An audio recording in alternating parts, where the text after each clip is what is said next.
Oi gente, tudo bem? Meu nome é Marcos Diniz com IZ no final, sou cenógrafo e ilustrador. E hoje a gente vem falar sobre a obra O Guarani, do Antônio Carlos Gomes, uma ópera reconhecida mundialmente, que é de um compositor brasileiro e que agora no mês de fevereiro ela vai estar em cartaz no Teatro Municipal de São Paulo.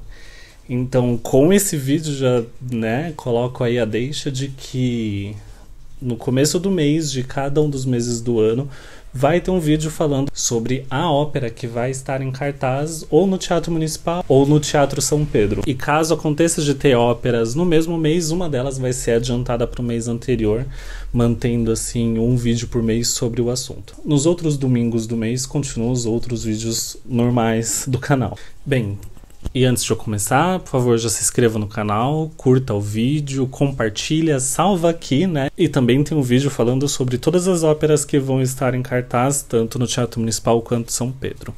Então, vamos lá fazer aqui um breve resumo sobre a história e falar um pouco sobre a ópera. Bem, primeiro que dá pra gente poder falar é que o Carlos Gomes, ele é um compositor já de carreira, Essa ópera, o Guarani, é de 1870, mas ele já tinha composições de muito antes disso, mas a mais famosa dele foi essa composição. E muita gente diz, a ópera brasileira, a obra brasileira, tudo mais. Eu não consigo considerar muito essa obra como sendo uma obra brasileira, a não ser pelo fato dela ser de um brasileiro e que conta a história do Brasil, mais ou menos a história do Brasil. Porque o Carlos Gomes, a família, o pai dele era maestro também, ele estudou música a vida inteira, e ali por volta da década de 60 dos anos 1800, ele ali, consegue com que o imperador dê uma bolsa de estudos para ele ir para a Itália, estudar composição e trabalhar lá. E aí, quando ele chega lá, ele resolve, fazer essa primeira ópera dele, que com a ajuda de outros dois italianos, que fizeram o libreto, que é o roteiro da obra que vai ser contada com essa ópera. Eles ajudaram o Carlos Gomes a adaptar o livro do José de Alencar, o livro O Guarani, para essa ópera. Essa ópera é cantada em italiano, ela é toda composta em italiano.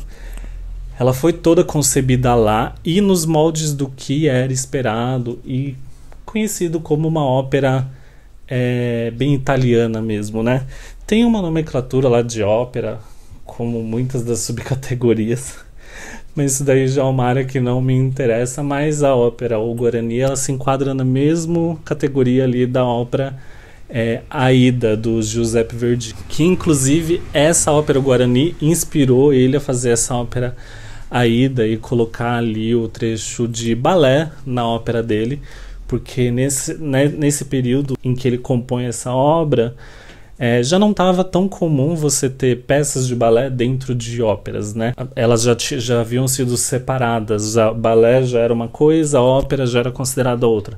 Então pouquíssimas obras tinham, normalmente as mais antigas, porque o balé derivou da ópera. Pouquíssimas obras e as mais antigas ainda mantinham essa característica de ter balé dentro das obras. E ele voltou com isso, trazendo um balé para dentro da obra. E essa apresentação, ela acabou fazendo muito sucesso. Ela foi lançada ali no comecinho dos anos 70, de 1800, completando agora no começo desse ano 155 anos. E assim, comparando, a gente pode falar, essa obra brasileira ela não perde nada para as de fora e tudo mais. Não sei se a gente pode pensar dessa forma, porque na minha cabeça essa obra não é uma obra brasileira, a não ser pelo fato de ser um compositor brasileiro. Ela foi toda pensada, feita, estruturada, moldada lá fora, mas eu sei que a gente gosta de pegar pra nossa sardinha, assim, falar que é nosso e tudo mais, principalmente quando as coisas dão certo. Mas tudo bem, então, como essa obra foi toda pensada lá fora e tem os moldes dela, ela foi feita para agradar o público de fora. Tanto que essa obra fez muito sucesso na Itália, no ano mesmo em que ela foi concebida, ela já ganhou prêmios ali do monarca que estava na Itália naquele período. E aí lá na Itália mesmo, depois do sucesso tão grande que fez o Guarani, ele acabou compondo outras peças lá, até mais ou menos fracassar com o trabalho e as pessoas começaram a rejeitar os trabalhos dele lá fora. Aí ele resolve voltar pro Brasil e falar, não, sou brasileiro, tudo mais. E aí começa a fazer composições mais focadas e pensadas no molde com que ele conhecia e sabia de lá, mas ainda assim no que era agradável mais para o público brasileiro. Ainda a gente pensando num público brasileiro bem elitista e bem europeizado, né? Então estamos ainda num brasileiro quase europeu. Tinha aqui uma preciosidade de querer valorizar a cultura brasileira, mas algumas coisas bem específicas. Aquele negócio de você considerar o que é e o que não é cultura, o que é importante e o que não é. Então, essa obra que o Carlos Gomes acaba fazendo, não só essa como outras também, sempre tentam pegar essas brasilidades que eram relevantes de certa forma, principalmente para poder mostrar lá fora.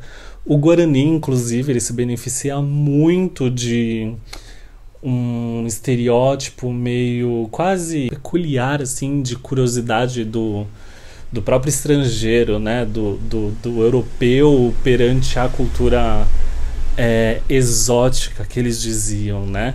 É uma coisa selvagem, que era o que eles consideravam o Brasil e que, de certa forma, muito o Brasil se vendia dessa forma. Principalmente muito pelas elites que exportavam, aproveitavam, né, que era isso que eles sabiam que podia ser relevante, e exportavam essa imagem para o mundo para trazer algum benefício de alguma forma, mas hoje a gente sabe que não é só isso, né? A gente não é só carnaval, futebol e bom. E naquele período o carnaval, futebol e bunda deles era o exótico, era o selvagem, era vender essas imagens que traziam muito público. Mas a gente falando um pouco da sinopse, né, que aí já entra um pouco nesse quesito de aproveitar um pouco do estereótipo brasileiro, a obra Guarani, ela vai contar a história do Peri, que é um índio Guarani. A obra se passa ali entre Rio de Janeiro, Espírito Santo e Bahia, né, porque tem uma tribo que aparece ali, que ela é dessa região, então eu imagino que a história se passa ali. E o Peri, ele salva a Cecília, né, que é uma jovem portuguesa, do ataque de uma onça pintada, e aí ele é recebido ali pelo pai da Cecília com muito agrado, muita confiança, e ele meio que é aceito ali entre eles como o salvador, né, o herói da filha dele. Peri e Cecília se apaixonam, e aí, né, os dois ali apaixonados, mas o pai da Cecília promete a mão dela para um outro cara, um outro personagem que também é português, e aí isso é apresentado aí no primeiro e no segundo ato. Porém, a gente tem na ópera aqui um personagem espanhol que chega, que ele se apaixona também pela Cecília e que ele tá ali meio que como se fosse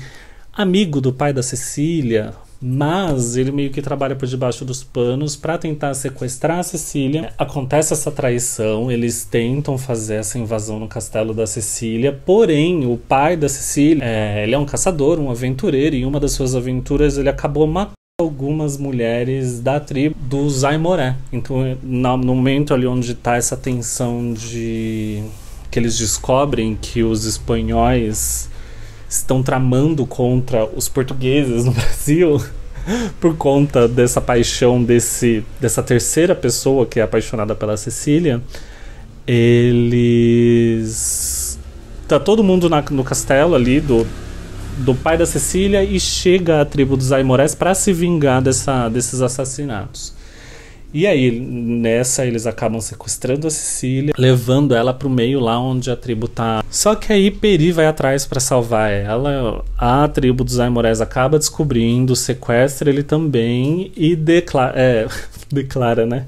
E sentenciam ele à morte, né? Os Aimorés, eles eram canibais, então eles falam ali, né, que vão comer da carne dele. E o cacique da tribo dos Aimorés também se apaixona pela Cecília e quer a mão dela em casamento.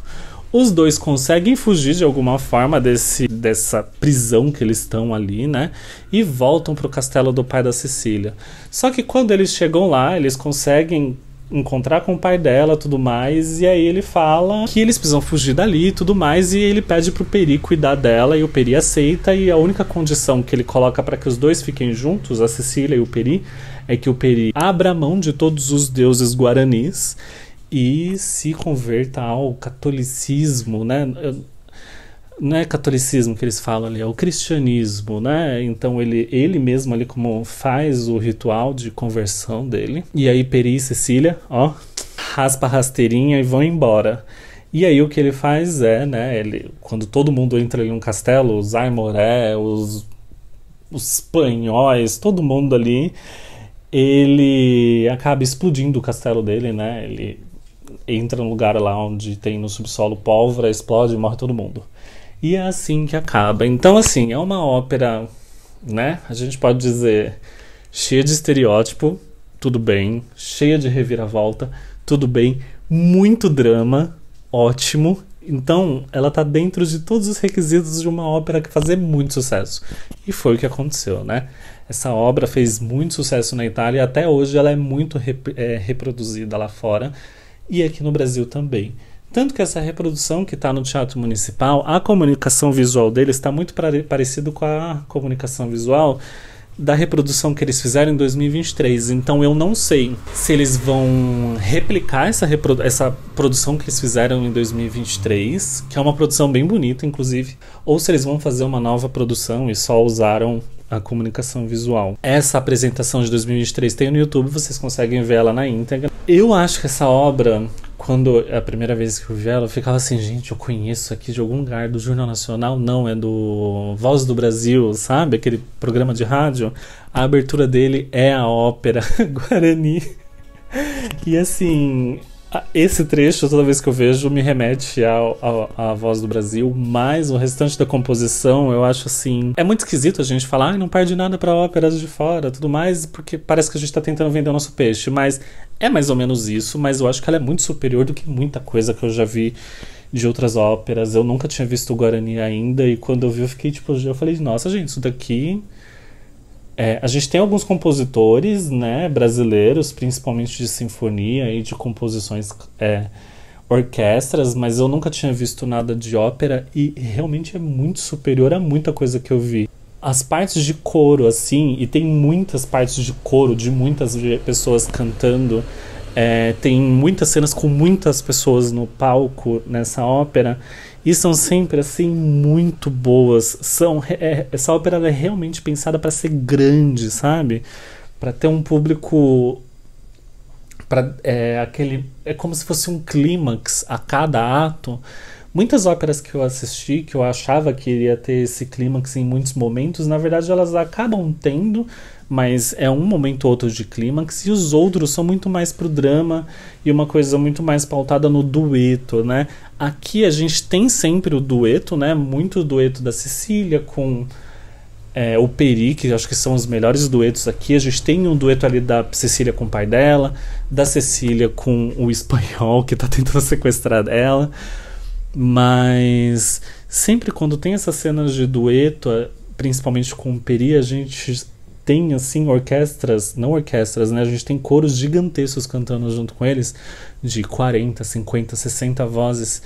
E assim, é espetacular, gente. Eu acho que eles conseguem elevar esse negócio de quero ter um clímax, sabe? Vira um clímax a cada momento, e são sempre clímaxes diferentes e que trazem sensações muito diferentes do que eu esperava ver em outras óperas. Eu acho que em certo ponto ali lembra um pouco da forma que é conduzida a história, e tem sempre aquele ponto alto que é muito alto de várias vozes, e em algumas obras do próprio Wagner, né, que ele tinha essa mania de querer colocar as coisas lá no alto sempre, e aqui o Carlos Gomes faz isso, só que sem ser de um jeito no sentido de como que eu posso dizer isso? Não é aventuresco. O Wagner ele fazia sempre de um jeito muito como se a gente estivesse em um sobre-humano, né? Alguma coisa muito mais apoteótica, como se fossem deuses, sabe? O Supremo, assim, cantando. Na ópera do Gomes, a gente tem o ser humano e aquele coro de outras pessoas juntos, que elas não são sobre-humanos, né? Ela não é aquela coisa clímax de deuses cantando, de semideuses, né? Como em As Valquírias, ou até um pouco ali também no Holandês Voador, mas acho que muito mais em As Valquírias. Mas aqui tá muito mais no pessoal, assim, e aquelas outras vozes como se fosse tipo um reforço para aquele dueto que tá acontecendo naquele momento.